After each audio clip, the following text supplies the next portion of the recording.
Баршаңызға сәлем достар. Бүгін үлкендер де және балалар да өте қатты сүйіп жейтін сүзбелі печенье жасаймыз. Ең алдымен менің арнама тіркеліп алыңыздар.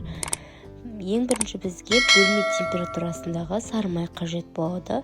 Оның үстіне қантты және біздің сүзбемізді қосып аламыз.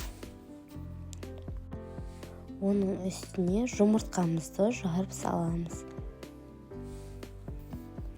Сосын барлығын блендермен біз езіп аламыз.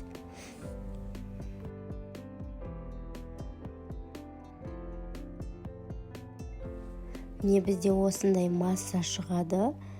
Біздің творогымыз, яғни сүзбеміз өте құрғақ болғандықтан осындай құрғақ болады. Егер сіздердің сүзбелеріңіз сәл сұйықтау немесе болса, массаңыз сұйықтау болып шығады. Онда ештеңе етпейді, екеуі де жарайды. Енді оның үстіне біз ұнымызды саламыз және қопсытқышты саламыз. Барлығын жақсылап араластырып, қамыр еліп аламыз. Міне біздің қамырымыз дайын. Енді ол қамырды біз 1 сағаттай тоңазытқышта ұстаймыз. Мен қамырды 1 сағаттай тоңазытқышта ұстадым. Енді оны 2-ге бөліп, қамырды жайып аламыз.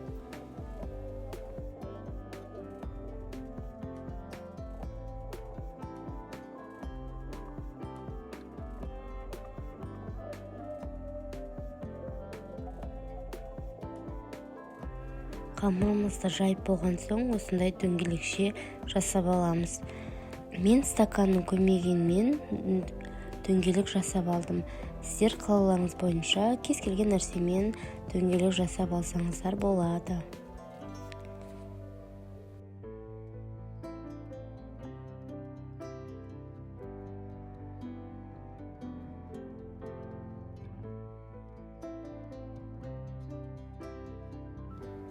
Енді бізге қант қажет болады. Жаңағы дөңгелектеп кесіп алған қамырды қантқа батырып, оның үстіне қантқа аунатып, қамырымызды бір-біріне бүктеп, солай печкаға қоюға дайындаймыз.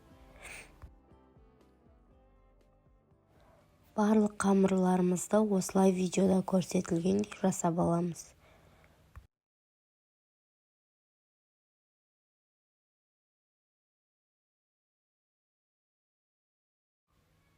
Енді міне барлық қамырымыз дайын болды, оны пеште пісіріп аламыз. Қанша минут, қанша градус екенін астына описаниеда қалдырып кетемін.